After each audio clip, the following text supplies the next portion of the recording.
증시 프리즘 배성재 기자 나와 있습니다. 배 기자, 오늘 장 어떻게 끝났습니까? 네, 양대 지수 모두 보합세로 마무리를 했습니다. 코스피 지수는 5거래일 연속으로 상승 마감했지만 오늘 오후에 중국이 이 한국인을 대상으로 하는 단기 비자 발급을 중단한다는 소식이 전해지면서 아무래도 이 상승세가 조금은 좀 제한적으로 진행이 됐습니다. 원달러 환율 같은 경우에는 오늘 장 초반에 한 1230원이 잠깐 1230원대까지 내려갔다가 다시 1240원대를 회복하는 모습이었는데 네. 아무래도 요즘 이어졌던 최근의 그 달러 약세를 좀 여실히 보여주는 모습이었습니다. 네, 중국이 이 한국인에 대한 이 보복성 조치죠. 그 단기 비자 발급 중단, 어떤 내용입니까?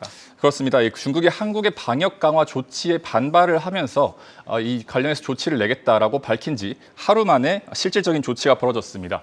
주한 중국 대사관은 한국인의 중국 방문과 일반 개인 사무에 대한 어떤 이런 단기 비자를 좀 발급 중단하겠다 이렇게 밝히면서 상기 사항은 한국이 중국에 대한 차별적인 입국 제한 조치 취소 상황에 따라 조정된다. 즉 최근에 있었던 한국 정부의 어떤 조치에 대한 반발 혹은 보복 조치임을 정확하게 명시를 했습니다. 예. 우리 정부는 최근에 이 중국에서 한국으로 들어오는 이 비행기에 대한 단기 비자를 중단을 했고 또 비행기 증편도 지금 증편을 막은 상황이거든요.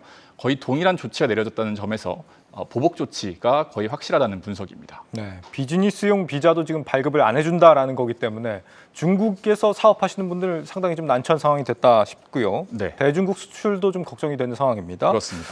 그러면 오늘 이제 중국 리오프닝 관련주들이 주로 좀 타격을 받겠습니다. 네, 오후 들어서 1시를 기점으로 이 화장품과 면세점주들이 일제히 하락하는 모습을 보였습니다. 13시를 기점으로 해서 그래프가 급하게 내려가는 것을 볼 수가 있고요. 네. 항공주인 TA항공 그리고 카지노주인 파라다이스 등도 2% 하락세를 보였습니다. 예, 외교는 사실 이렇게 감정적으로 하는 게 아닌데 말이죠. 그리고 오늘 일본에서 지금 소비자 물가가 나왔는데 숫자가 좀 심상치가 않다고요. 네, 그렇습니다. 일본의 이 전국적인 물가의 선행 지표를 하는 일본 도쿄의 근원 소비자 물가 지수의 월별 추이가 오늘 오전에 나왔습니다. 이 4%로 집계가 됐는데 사실 우리가 지금까지 뭐 미국이나 한국에서 소비자 물가가 뭐 6%, 많게는 9%까지 올랐었기 때문에 4%면 좀 적지 않은가 이렇게 생각할 수도 있는데 네. 이게 사정이 일본이면은 상당히 다릅니다. 2018년부터 추이를 가져왔는데 계속해서 1%대를 유지를 해왔고 또 이 코로나19 팬데믹 기간에는 심지어 역성장을 한 것도 볼 수가 있습니다. 그런데 이제 작년 11월에 3.6%가 되면서 40년 만에 가장 최대치를 찍었었거든요. 그 수치를 이번 12월에 다시 갈아치웠습니다. 4%를 기록했습니다.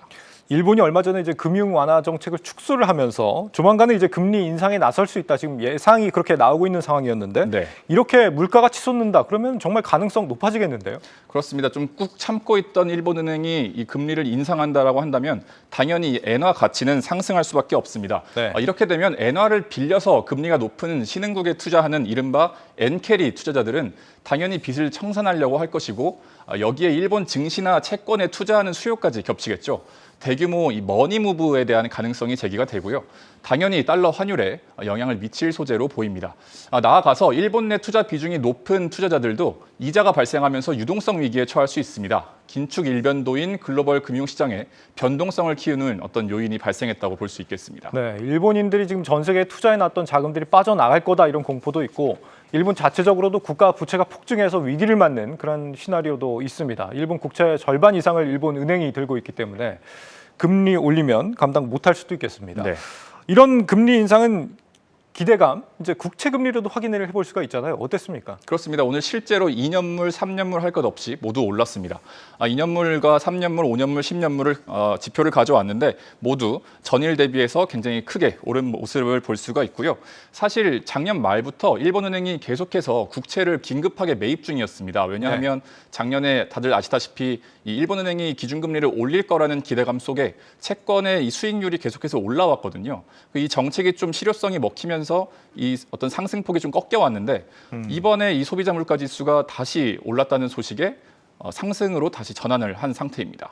네, 사실 우리가 또 주목해야 되는 건 오늘 밤 11시에 있는 파월 의장의 연설입니다. 이 미국 임금 상승률 둔화되면서 지금 증시가 좀 안정을 찾았는데 네. 오늘 연설 이후에 또 어떤 흐름을 이어갈지 좀 불안해지는 상황인데 그리고 내일은 그러면 무슨 일정이 중요할까요? 네, 국내에서는 12월 그리고 2022년 전체의 고용률이 발표가 됩니다. 네. 지금 우리 사회 곳곳에서 청년 실업률이 상당히 높고 청년의 고용률이 낮다라는 어떤 경고음이 계속해서 나오고 있는데 실제 이제 성적표가 나오는 겁니다. 실제 어떻게 집계가 됐는지 지켜봐야겠고 또 카카오 게임즈도 신작을 발표합니다. MMORPG 게임인데 아키에이지 워라는 게임인데요. 카카오 게임즈 경우에는 최근에 신작을 발표하지 않았고 또 말달로 유명한 이 우마무스메도 좀 매출이 좀 줄어들면서 예. 증권가의 좀 이 전망이 좀 나빴습니다. 하지만 이번 신작에 대한 게이머들의 반응에 따라서 다시 또 주가 전망이 갈릴 수 있기 때문에 지켜보셔야겠고요. 미국에서는 12일 새벽 12시 반에 주간 원유 재고치가 발표가 됩니다. 재고치의 수량에 따라서 어떤 유가가 오르내리는 지표이기 때문에 지켜보셔야겠습니다. 네. 증시 프리즘 배성재 기자였습니다.